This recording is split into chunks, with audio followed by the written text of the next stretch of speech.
Hello everyone, welcome back to my channel Medico Ninja. Hope you all doing well. So in this video we are going to talk about hemorrhage, particularly in the surgery. We see the whole points about the hemorrhage. So इस video में हम सब कुछ देखने वाले हैं hemorrhage के बारे में, लाइक उसके डेफिनेशन से लेकर उसके ट्रीटमेंट तक, राइट. सो जो कि हमारे सर्जरी में आता है. लेकिन hemorrhage थोड़ा सा उसका पोर्शन पैथोलॉजी में भी होता है. लाइक पैथोलॉजी में हम देखते हैं कि वहाँ पर क्लिनिकल फैक्टर्स और जो मैनेजमेंट पार्ट होता है, जो ट्रीटमेंट का पार्ट होता है, वो नहीं लिखा हुआ है, राइट, हमारी किसी भी पैथोलॉजी की बुक के अंदर. लेकिन हम आज वो सारी चीज़ें डिस्कस करने वाले हैं कि अगर आपके पास कोई हेमरेज का पेशेंट आया, like chronic haemorrhage, like acute haemorrhage, या फिर तो कोई भी टाइप का हेमरेज होगा, तो उसका आप मैनेजमेंट किस तरीके से करोगे, उसका ट्रीटमेंट किस तरीके से करोगे, राइट. ओके, सो ज़्यादा बातें नहीं करते हुए पहले हम बेसिक से स्टार्ट करेंगे, उसके बाद हम उसके क्लिनिकल फीचर्स एंड मैनेजमेंट के ऊपर जाएंगे, right. Okay, so let's get started. कि आप यहाँ पर देख सकते हो कि मैंने सारे कंटेंट्स यहाँ पर साइड में लिख दिए हैं, जिससे कि हमें पता चलेगा कि इस पूरे टॉपिक के अंदर हम क्या क्या पढ़ने वाले हैं, राइट. सो जैसे कि यहाँ पर इस वीडियो के अंदर पर्टिकुलरली हम देखेंगे definition, types, clinical features and management. जो पर्टिकुलर ये हेमरेजिक शॉक है, वो उसके लिए मैं अलग वीडियो बनाऊंगी, क्योंकि ये खुद एक बहुत बड़ा टॉपिक बन जाता है. लाइक कि हमें देखना पड़ता है कि हेमरेजिक शॉक के अंदर 3-4 क्लासेस हैं, वो हमें देखने होते हैं, उसके जो सिम्टम्स हैं वो हमें देखने होते हैं. एंड लास्टली जो हेमरेजिक शॉक है, पर्टिकुलर जो शॉक होता है, उसके लिए हम क्या मैनेजमेंट करेंगे, क्या ट्रीटमेंट देंगे पेशेंट को, वो चीज़ देखेंगे हम. सो पर्टिकुलरली इस वीडियो के अंदर हम ये 4 चीज़ें डिस्कस करने वाले हैं. सो फर्स्ट थिंग यहाँ पर आती है, वो है हमारी definition of haemorrhage. So it is nothing but the leakage of the blood from the rupture blood vessel. मतलब कि अगर कोई ब्लड वेजल है, उसके वो रप्चर हो जाती है, उसके अंदर कोई इंजरी हो जाती है, तो वहाँ से ब्लड जो उस वक्त पास हो रहा है वो लीक होगा, वो बाहर निकलेगा वो ब्लड वेजल्स के अंदर से, तब हम उसे कहेंगे haemorrhage, right. So now let's talk about the types of haemorrhage, जिसके अंदर बहुत सारे टाइप्स है depending upon various kind of things. So हम ये सारी चीज़ें आज इस वीडियो में डिस्कस करेंगे, right. Now the first thing that it is classified into 4 categories, not a 4 types. मतलब कि यहाँ पर 4 कैटेगरीज है, उसके अंदर भी उसके अलग अलग टाइप्स रहते हैं, right.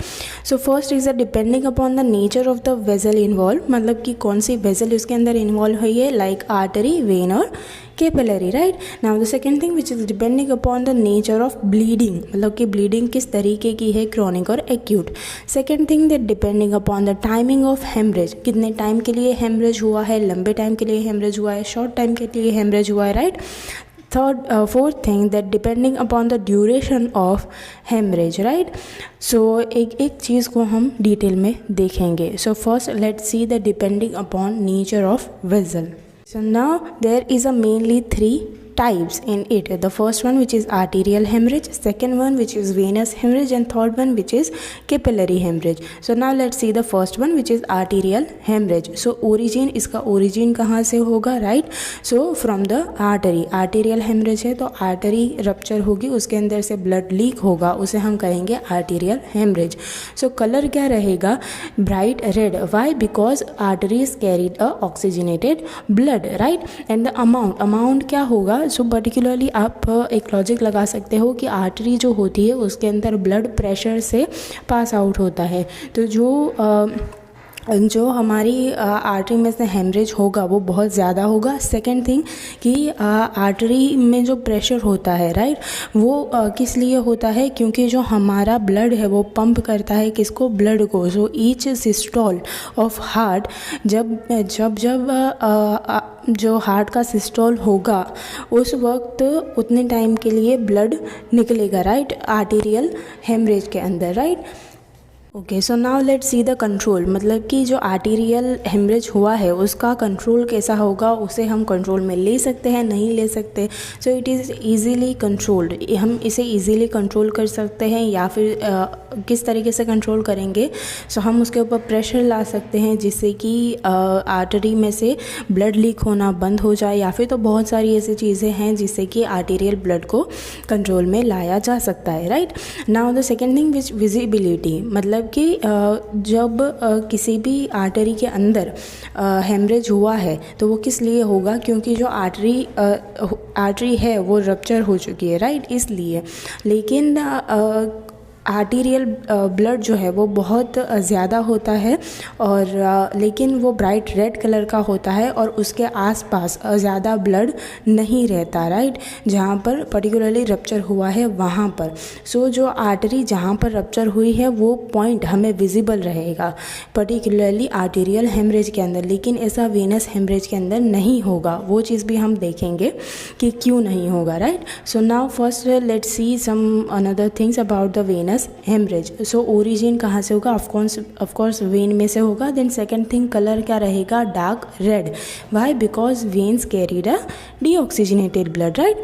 Now the second thing that amount क्या रहेगा, सो ओजोज आउट इन कोपियस अमाउंट, मतलब कि यहाँ पर जो वेनस ब्लड है वो बहुत ज़्यादा अमाउंट में निकलेगा, राइट, अगर वहाँ पर हेमरेज हुआ है तो। और ओजोज होगा वहाँ पर जो ब्लड है उसका ओजिंग हुआ होगा, राइट। सो ओजिंग की वजह से ही जो हमारी वेन रप्चर हुई है वो पॉइंट हमें ज़्यादा विजिबल नहीं रहेगा, राइट, क्योंकि ओजिंग होती है, जब भी आपने देखा होगा कि किसी जगह पर ओजिंग होती है तो वहाँ पर बहुत ज़्यादा फ्लूइड जमा हो जाता है, प्लस वहाँ पर बहुत ज़्यादा जो ब्लड है वो निकला हुआ है, तो हमें वेन बराबर अच्छे से नहीं दिखेगी।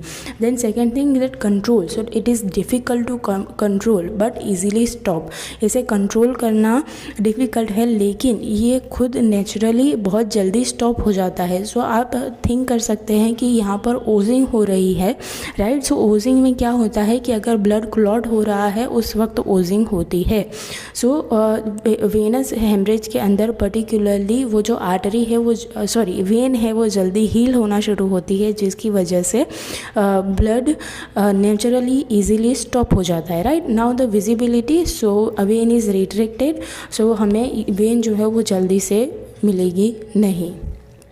Third type, which is capillary hemorrhage. So origin of course from the capillary and color is red and amount is slowly oozes out. जबकि जो वेनस हेमरेज हुआ था वहाँ पर जो ओजिंग है वो बहुत ज़्यादा हो रही थी और ब्लीडिंग बहुत ज़्यादा हो रही थी, लेकिन यहाँ पर ओजिंग होगा लेकिन जो ब्लड है वो स्लोली निकलेगा, राइट।